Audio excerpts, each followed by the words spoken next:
léegi maa ngi leen di wax waa ji mooy kan. Naby Vision. waa ji son vrai nom c'est Ran Yafet. Ran Yafet la tudd. léegi xool leen kii Libération moo ko bindoon xool leen li Libération bindoon ci waa ji. Libération moo bindoon lii ci waa ji Ran Yafet. waa ji même Ran Yafet bi il est là booba nag booba suñu actuel directeur de cabinet du président Diomaye Faye muy un homme très respecté mu nekk waa Saint-Louis moom moo nekkoon fii ak Ran Yafet ak Macky Sall mi ngi nii le voici le Ran Yafet. léegi toujours encore ma ñëw sénégalais yi wax leen Ran Yafet c'est quelqu'un qui est lié de tous les scandales dem leen taper sur internet Ran Yafet borom jet privé bi tu es là voilà Doudson Diof kii mooy borom jet privé bi mooy Ran Yafet. Naby Vision. Il vient toujours au Sénégal avec des jets privés et il prend ce qu'il prend et il ressort au Sénégal. laaj leen Marème Faye Sall lan moo tax ñu dissoudre fondation Servir le Sénégal. Kii mooy Ran Yafet.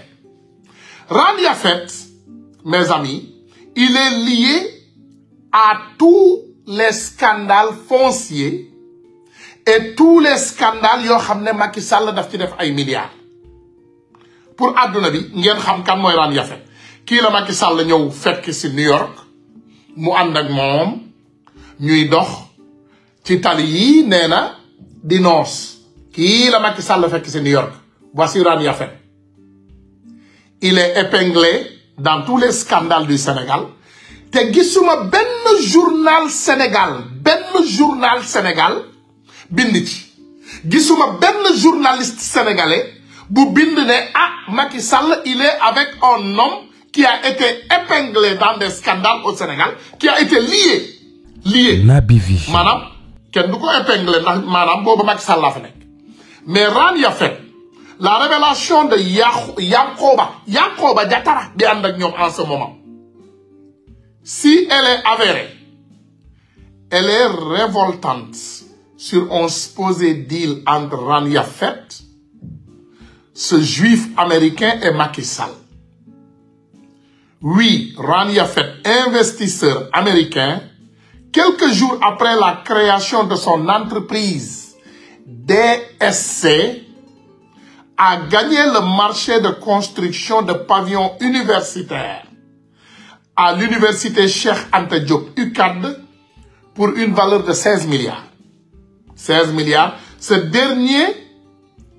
a reconfié le marché à un certain entreprise sénégalais pour 7 milliards. waa ji dañ ko jox 16 milliards mu lem dugal ci poosam mu jet 7 milliards jox ko benn entreprise sénégalais ne ko demal defi liggéey bi moom pare na ci. déglu leen encore une fois. Pendant ce temps, il empoche 9 milliards tranquillement alors qu'on pouvait attribuer le marché directement aux entreprises sénégalaises. Suivez les explications de Yankhoba Diattara. Dem leen ngeen taper sur internet ngeen trouver trouage. Encore une fois, un contrat de 31 milliards a été offert à Ran Yafet, le même homme d'affaires que vous avez vu avec Macky Sall ici à New York. Un contrat de 31 milliards. Libération moo ko bind yëpp du ay information yoo xam ne maa ko inventé mi ngi nii c'est des journaux sénégalais qui l'ont écrit révélation yooyu yëpp boo leen tapé tur bi Ran RON après nom de famille YAFFET donc dem leen ngeen tapé ko di ngeen gis information yi wax ci dolli un marché de gré à gré bëgguma tudd turu borom ndem si yàlla la génn na àddina yàlla na ko yàlla yërëm donc moom doon ministre d'État la woon secrétaire général de la présidence de la République au Sénégal du Sénégal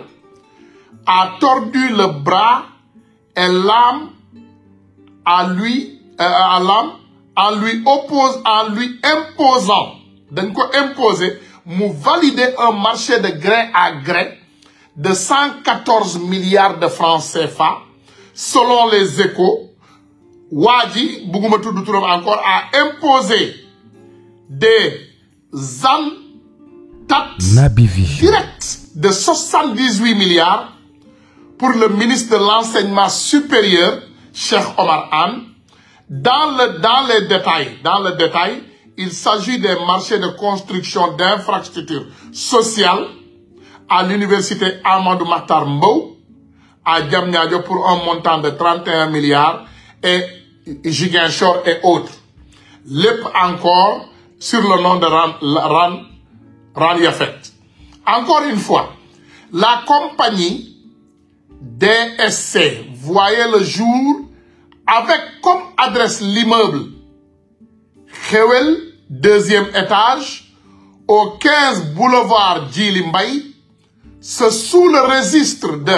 registre compagnie société Bilal Ndiok, SNDKR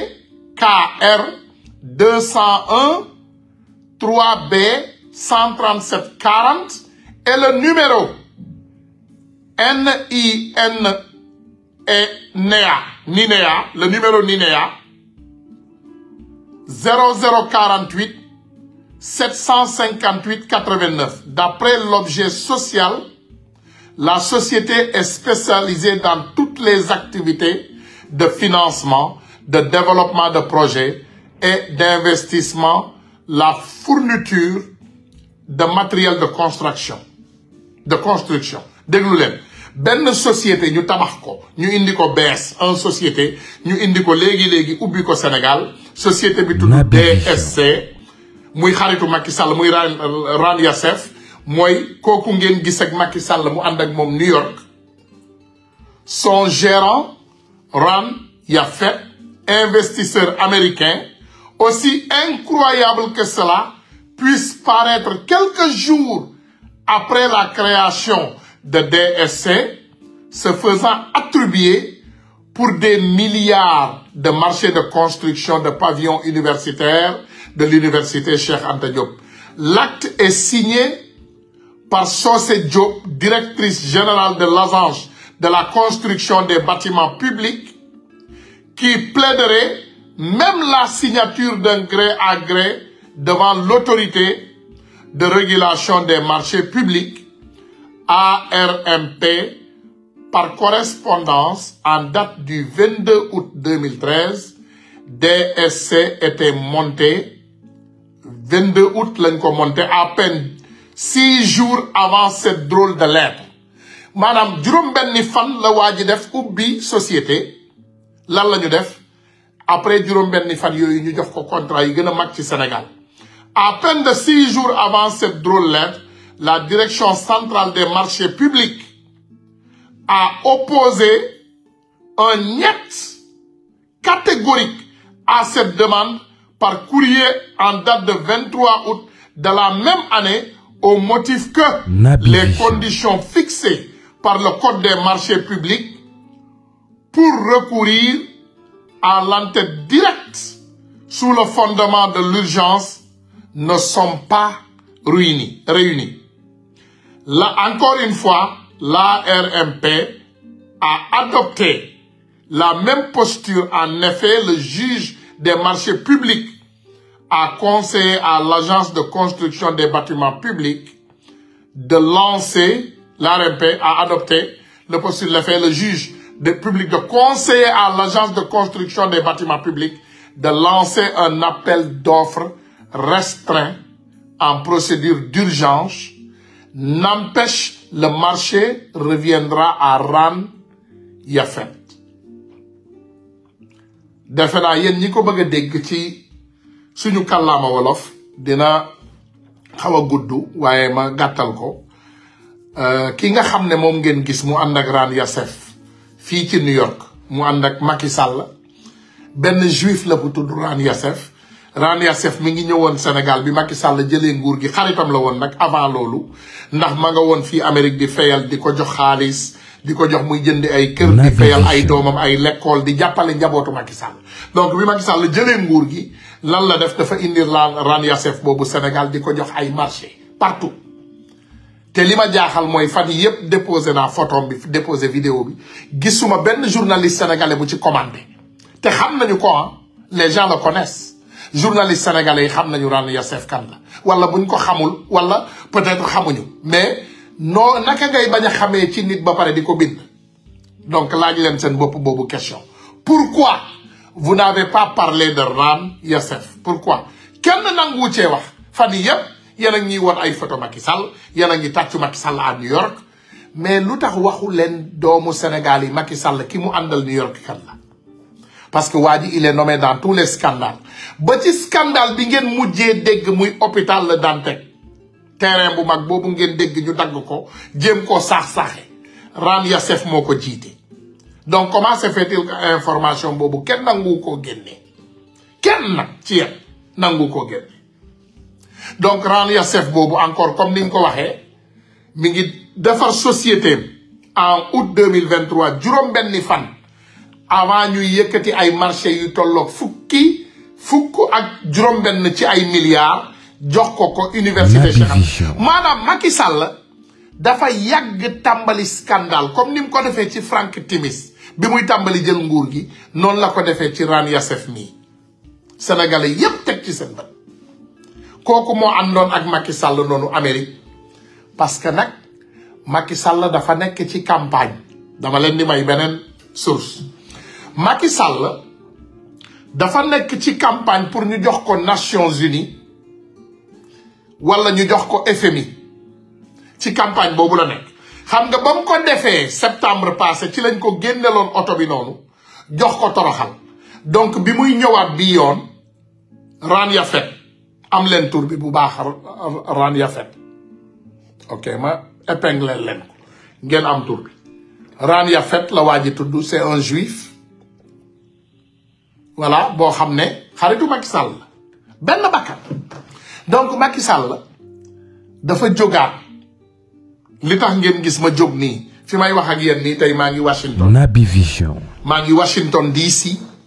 parce que fii la war a amal benn séminaire waxtaan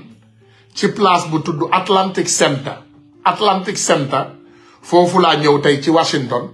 ba ma jullee fajar New York laa xëy teg ko ci yoon bi maa ngi Washington DC nii may invité suñu xarit yi yépp nag suñu xarit yi yépp voilà jeexul mënta jeex waa jii di bind jeex na non mënta jeex lii moo tax mënta jeex lii waxoon naa leen lii dama leen ko promettre man lii lay jiital boobu ba léegi suñu doom yi ñu rey ak suñu alal bi ñu saax-saaxe déedéet benn yoon lay jeex bis bu ñu jëlee Macky Sall jëbbal ko yoon def liggéeyam léegi nag bu ko yoon acquitté pare naa ci moom bu ko yoon tegee ay daan mu dem tëddi kaso boobu rek lay bàyyi boobu rek incha allahu rabbi boobu rek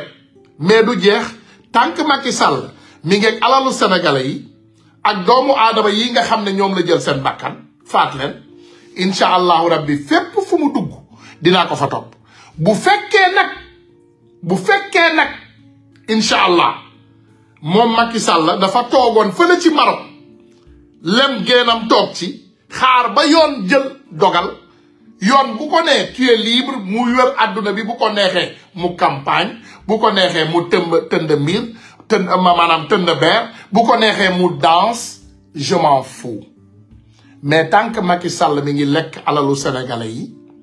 te Macky Sall rey ay doomu aadama ci Sénégal suñu kilifa yu baax yi muy Ousmane Sonko waxoon ñu ko moom Bassirou Diomaye Faye mii waxoon ñu ko àdduna bi yépp dégg ko ñun ñëpp ñu xam ko